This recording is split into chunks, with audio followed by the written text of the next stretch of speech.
Not too long ago, one of our storytellers, Tammy, thank you, dear, told us a story, and she revealed a side of her husband. I never saw him this way, but Jerry, you have to be one of the most romantic men in the world. Ladies and gentlemen, Jerry Dahlgren.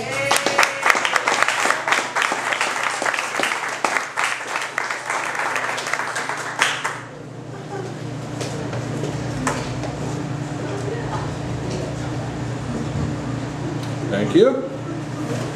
Never been accused of that before. Okay, this one is called A Change of Majors. This story happened when I was very young, and I haven't really been able to pinpoint when. My best friend was Sam, who I think was my best friend through maybe the 2nd grade. I know I was old enough to read because that was the source of the problem. This is also an illustration as to why there has to be government regulations. Parents in the late 50s and very early 60s trusted that corporations would only sell safe, age-appropriate products, and as we realized later, that simply wasn't true. They will sell anything to anybody, no matter how much harm it does to the individual, community, or the world, if it makes them a buck. But that's not what this story is about. I received as a gift a chemistry set.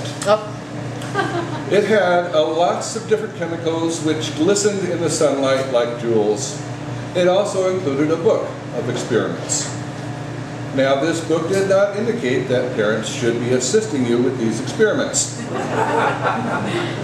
It did not indicate how old you should be to try these experiments. It did not say you should have a fire extinguisher next to you as you try this experiment. Besides, we didn't have fire extinguishers then. We had buckets and we had water. So one day, Sam and I were feeling much like scientists. And we decided we were going to try one of the experiments. We combed through the book and found a really neat one called pouring smoke, which had a drawing of smoke being poured from glass to glass. How cool was that? So we decided to do this in my parents' garage, which was a separate building, not used for the storage of cars, but for an accumulation of crap, and where we found hidden treasures like pornographic magazines.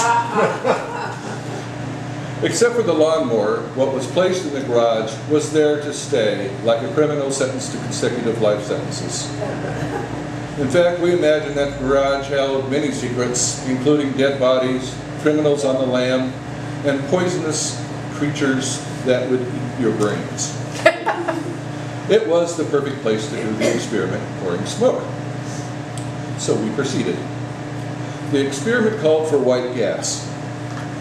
Now, I didn't know then, and I don't know now, if white gas is any different than the gas that you put into a lawnmower. So that's the gasoline we used. You were to put it into a glass.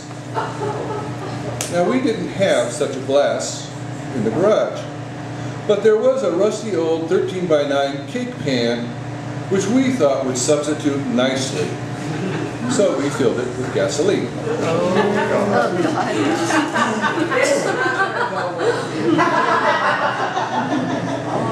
The next step was to put a large piece of wood on the gas. Now, we didn't exactly have that either, but had lots of wood slivers from wood that had been stored for fireplace duty, and sprinkled that on the cake pan full of gasoline. Now here's where the experiment went awry.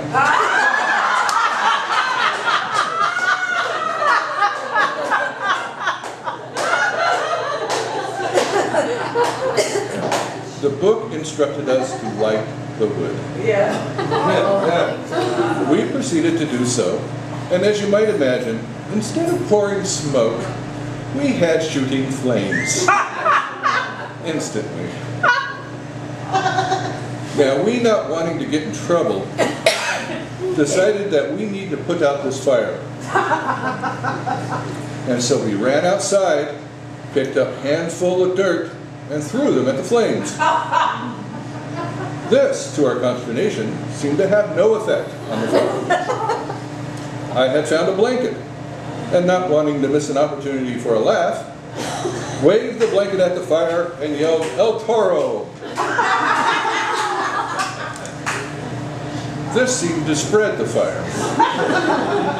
So at that point, we determined we better get the adults involved. Besides, someone was bound to notice the garage engulfed in flames.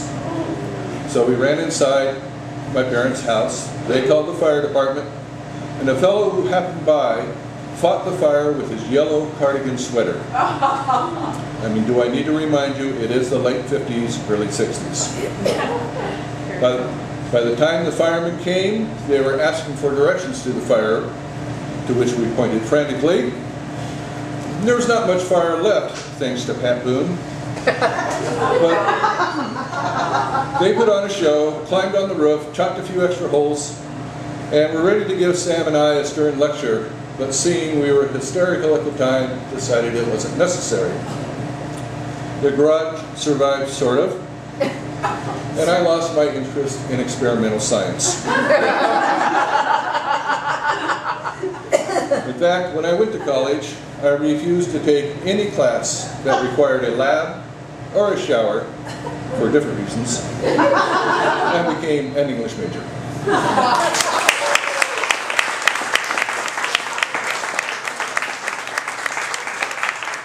Ladies and gentlemen, Jerry Dahlgren. Consider that a public service announcement. Tammy, good luck.